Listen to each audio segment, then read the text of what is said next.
अपने धर्म में प्रश्न होना, जिज्ञासा होना गलत नहीं है। अपने धर्म को जानने के लिए जिज्ञासा होना जरूरी है। पर जिज्ञासा जब हो तो जानने की इच्छा जब हो तो मानने के लिए भी मन तैयार होना चाहिए। प्रॉब्लम क्या है, हम तर्क नहीं करते, आजकल कुतर्क करते हैं। तर्क का तो समाधान है, कुतर्क का समाधान नहीं है। जब आप जिद करके ही बैठो कि मैं मानूंगा ही नहीं, तो चीज गलत है। अगर आप समझने बैठो कि मैं समझ जाऊंगा, अगर मुझे समझाया गया, अगर कोई मेरे लायक बात है मैं समझूंगा, तो आपको सनातन के हर क्वेश्चन का आंसर मिलेगा, हर एक क्वेश्चन का। भगवान श्री कृष्ण, ये राजा परीक्षित का प्रश्न है, ध्यान से सुनना। जो आजकल के बच्चों में प्रश्न आ जाता है ना, ये कैसे भगवान थे जो पराई स्त्रियों के साथ में नृत्य करते थे, रास रचाते थे? ये आम क्वेश्चन है, कई बार बच्चे भी पूछ लेते हैं। तो बच्चे जो बैठे हैं बड़े ध्यान से सुनो। जिस समय भगवान ने गोपियों के साथ रास किया, जिस समय भगवान ने गोपियों के साथ रास किया, सबसे पहले तो यह समझें कि भगवान ने रास क्यों किया। भगवान ने रास किया कामदेव के मान को मर्दन के लिए। कामदेव समझ गए? कामदेव आए, भगवान से बोले युद्ध करूंगा आपसे। कृष्ण बोले मुझसे क्यों युद्ध करोगे, मैं तो बहुत छोटा सा हूं। बोले नहीं नहीं, मुझे नारद जी ने भेजा आपके पास कि मैं आपसे युद्ध करूं, क्योंकि मैंने ब्रह्मा जी को परास्त कर रखा है, मैंने शिव जी को परास्त कर रखा है, मैंने इंद्र को परास्त कर रखा है, मेरे बराबर कोई बलवान योद्धा है नहीं। तो मैं नारद जी से युद्ध करना चाहता था, नारद जी ने आपका नाम बता दिया तो मैं आपके पास आ गया। भगवान बोले तुम्हें नारद जी ने भेजा? बोले हाँ नारद जी ने भेजा। बोले ठीक है, तो युद्ध करेंगे। तो उन्होंने दो चीज बताई। एक तो ये कि मैं एकांत में बैठा हूं, तब तुम अपनी शक्तियों का प्रयोग करो, मेरे मन में काम जगा दिया तो तुम्हारी विजय, और नहीं तो मेरी विजय। एक ऑप्शन, जैसे हम लोग भजन में बैठे हों और अचानक से आंखें बंद हों, और आंखें बंद में भी हमें, स्त्री हैं तो किसी पुरुष का चिंतन होने लगे, और पुरुष हैं तो किसी स्त्री का चिंतन होने लगे, तो क्या कहेंगे? हम काम के आगे परास्त हो गए। अब इससे ज्यादा स्पष्ट नहीं समझा सकता, समझ गए? बात समझ में आ गई? ये हो गया एकांत में। तो मेरे, इसको कहते हैं महल का युद्ध। दूसरा है मैदान का युद्ध, खुले में। वो कैसे होगा? बोले मैं अकेला पुरुष हूंगा, रात्रि का समय होगा, तमाम स्त्रियां होंगी, उन स्त्रियों में से किसी को भी लेके या सबको लेके मेरे मन में काम जगा देना, तुम्हारी विजय। कामदेव ने चुना मैदान का युद्ध। चॉइस किसकी है? जोर से बोलो। भगवान की तो नहीं, भगवान ने तो दोनों ऑप्शन दिए, पहली बात।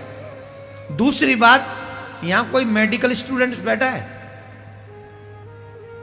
सर वाह, वेरी गुड। वो ऑपरेशन सीखा है आपने? सीखा है? जरा ध्यान से सुने जितने भी बच्चे यहां बैठे हैं। डॉक्टर बनने से पहले बॉडी को चीर चीर के, एक एक पार्ट्स को देख देख के, तभी ना ऑपरेशन करना सिखाया जाता है डेड बॉडी का, तभी होता है पक्का। अब ये कोई कहे कि तुम अभी स्टूडेंट हो, तुम डॉक्टर तो हो नहीं, और तुमने दूसरे की बॉडी क्यों चीरी, तो गुनाह है कि नहीं गुनाह है? उसको डिसेक्शन कहते हैं। हाँ। और डिसेक्शन करेंगे तभी जानेंगे कि कहाँ पे क्या चीज है। इसलिए जो है एनाटॉमी के क्लासेस में हम लोग को सिखाया जाता है, एक एक अंश के बारे में बताया जाता है, और उसको हम लोग सीख के फिर तभी एक्सपीरियंस करके उसको हम लोग डॉक्टरी करते हैं। कहने का अभिप्राय यह है कि चाहे वो डेड बॉडी ही सही, पर जब तक डेड बॉडी का हम लोग चीर फाड़ नहीं करेंगे तब तक हम लोग डॉक्टर नहीं बन सकते। नहीं, पक्की बिल्कुल बात? नहीं, बिल्कुल पक्की बात है, बिल्कुल। लेकिन उसके पीछे मनसा तो ये नहीं कि हम किसी को मार दें। नहीं, इसके पीछे मनसा क्या है कि हम ये सीख के दूसरों को बचा सके। धन्यवाद।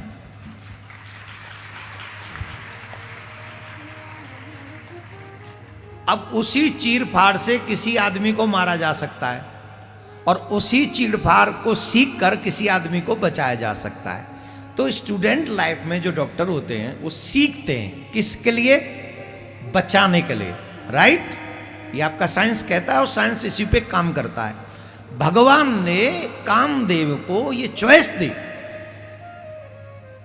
कि तुम्हें कौन सा युद्ध करना। उसने कहा मैदान का। तो मैदान का युद्ध के लिए कौन चाहिए? स्त्रियां चाहिए कि नहीं? और अकेले पुरुष बाकी की स्त्रियां।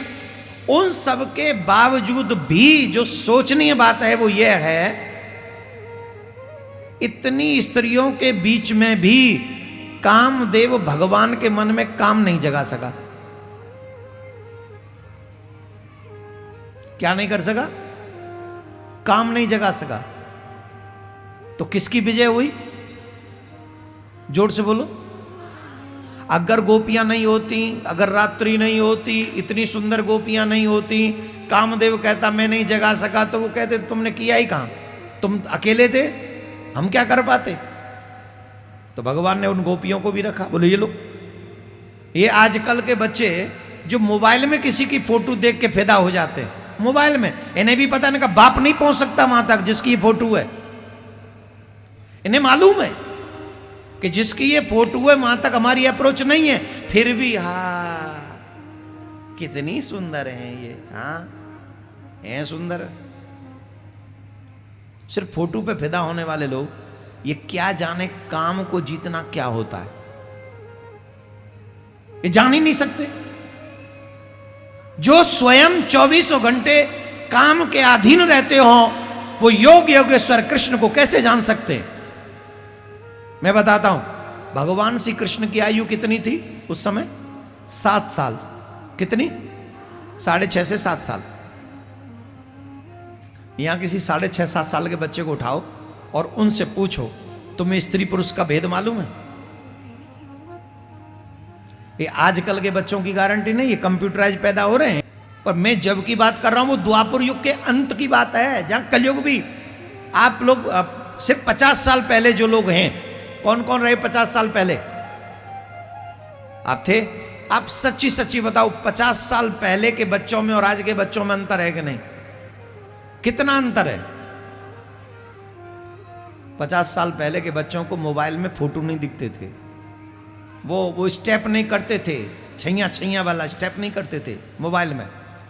50 साल वाले पहले बच्चे हैं, कोई भी फिल्म नहीं लगा लेते थे वो यूट्यूब पे, कोई भी न्यूज नहीं सुनते थे वो बच्चे।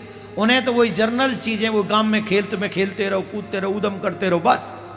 गांव की सभी बच्चियों को जो बहन समझते थे, बड़ों को जो चाची और माँ समझते थे, छोटी भाभी भी आ जाती थी तो उसे भाभी माँ कह के बुलाते थे।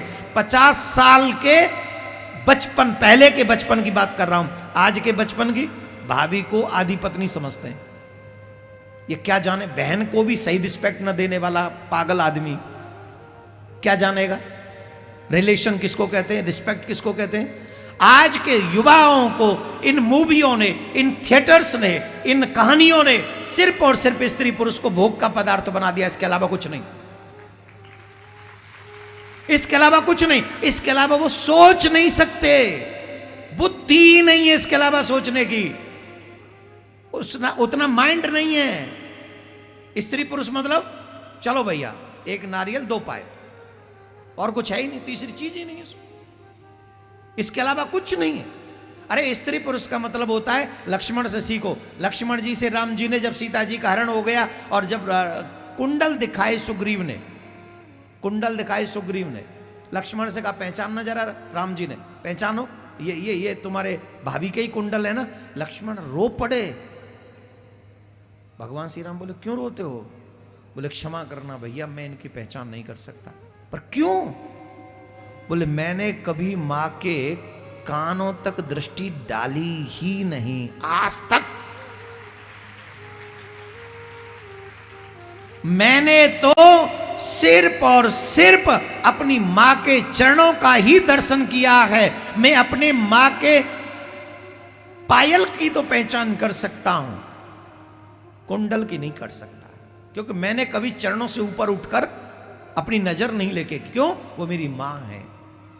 आजकल के बच्चे हैं, भाभी यू आर लुकिंग वेरी, क्या है, राक्षस प्रवृत्ति है ये। और आई एम सॉरी टू से, जो जो सुनने को मिल रहा है ना आजकल, सिर्फ नरक जाने वाली गतियां हो रही हैं। दुख होता है, जिसे मां कहते हो उसके साथ हम लोग हंस रहे, बोल रहे, पता नहीं क्या क्या कर रहे हैं। आज इस संसार में कोई रिश्ता मोस्टली धीरे धीरे सब खराब हो रहे हैं। आप हम ही भरेंगे कि ना, जब बाप बेटी का रिश्ता खराब हो जाएगा तो बचेगा क्या। लेकिन स्त्री पुरुष सिर्फ भोग पदार्थ नहीं है, देवियां पूजनीय हैं, कन्याएं पूजनीय हैं। कल कई लोग कन्या पूजन करेंगे, परसों कई लोग कन्या पूजन करेंगे, चारों वर्गों का पूजन करेंगे। एक ही स्त्री है जिसे हम, वो भी कुछ समय के लिए, काम दृष्टि से देख सकते हैं। 24 घंटे तो उसे भी हम काम दृष्टि से नहीं दे सकते। यह है हमारा सनातन, हमें ये जानना चाहिए, हमें ये पढ़ना चाहिए। पर ये पढ़ने मन ही नहीं लगता। हमें बताया नहीं किसी ने, कन्हैया उस समय 7 साल के थे, तू 7 साल का था, नंगा घूमता था, कौन सा काम स्त्री पुरुष का भेद जानता था, बताइयो? जानते थे? नहीं, पता ही नहीं था। माताएं बहन स्नान कर रही हो, पड़ोसी का 7 साल का बच्चा घूमता हुआ हमारे बाथरूम में आ जाए, संकोच होगा? बिल्कुल नहीं होगा, बच्चा है। और वहीं बड़ा यंग आ जाए तो, अरे तुम्हें शर्म नहीं आती, कहां चले आए? क्यों? तब बड़े हो गए तो भेद आ जाएगा ना, दृष्टि में भाव बदलेगा, दृष्टि बदलेगी, सब भावना बदलेंगी। तो पहले तो भगवान जब 11 बरस 56 दिन के थे, ठाकुर जी ने घर ही व्रत छोड़ दिया था। 11 बरस 56 दिन के थे तब ठाकुर जी ने व्रत छोड़ दिया था। और 7 बरस के थे तब ठाकुर जी ने रास किया। इस रास में भी एक और बड़ी बात बता दूं, गोपी बन के महादेव आए थे। जोड़ते बजा ले उन्हें, हाथ ने मेहनत कराओ बच्चू। कौन आए थे गोपी बन के? जोर से बोलना। कैसा रास होगा जिसमें गोपी महादेव हो और पुरुष कृष्ण हो? आज कई लोग मानेंगे नहीं ना, तो जाके देख लो वृंदावन में आज भी बाबा गोपेश्वर महादेव के नाम से जाने जाते हैं, वृंदावन में आज भी बैठे।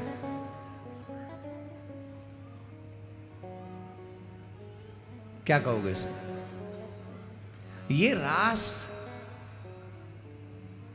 सिर्फ गोपियों की भावना पूर्ण करने के लिए नहीं थी, ये रास कामदेव की अहंकार की उस विधा को नष्ट करने के लिए भगवान ने किया था।